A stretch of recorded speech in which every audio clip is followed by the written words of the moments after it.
দৈনিক চাপাই দর্পণ পত্রিকার যুগপূর্তি ও ই-পেপার উদ্বোধন অনুষ্ঠিত। আমাদের চাঁপাইনবাবগঞ্জ জেলা প্রতিনিধি মাহিদুল ইসলাম ফরহাদ এর পাঠানো তথ্য ও ভিডিওচিত্রে ডিডি ডেস্ক রিপোর্ট। চাঁপাইনবাবগঞ্জের জনপ্রিয় স্থানীয় পত্রিকা দৈনিক চাপাই দর্পণের যুগপূর্তি উদযাপন এবং বহুল প্রতীক্ষিত ই-পেপার উদ্বোধন অনুষ্ঠান আজ ১৪ এপ্রিল দুপুর ১২টায় পত্রিকার নিজস্ব কার্যালয়ে অনুষ্ঠিত হয়েছে। অনুষ্ঠানে প্রধান অতিথি হিসেবে উপস্থিত ছিলেন চাঁপাইনবাবগঞ্জ জেলা পুলিশ সুপার গৌতম কুমার বিশ্বাস।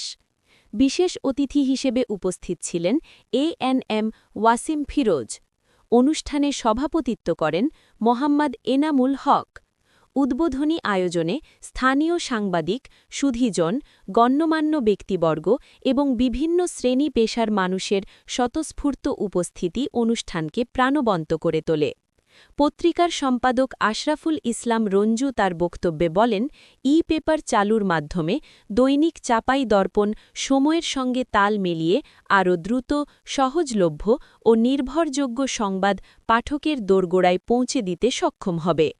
তিনি পত্রিকার ভবিষ্যৎ কার্যক্রমে সকলের সহযোগিতা কামনা করেন।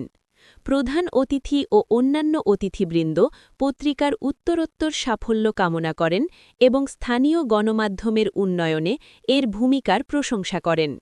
অনুষ্ঠানের মাধ্যমে স্থানীয় সংবাদ মাধ্যমকে ডিজিটাল রূপান্তরের ধারায় এগিয়ে নেওয়ার দৃঢ় প্রত্যয় ব্যক্ত করা হয়, যা ভবিষ্যতে পাঠকদের জন্য আরও আধুনিক ও কার্যকর সংবাদ সেবা নিশ্চিত করবে।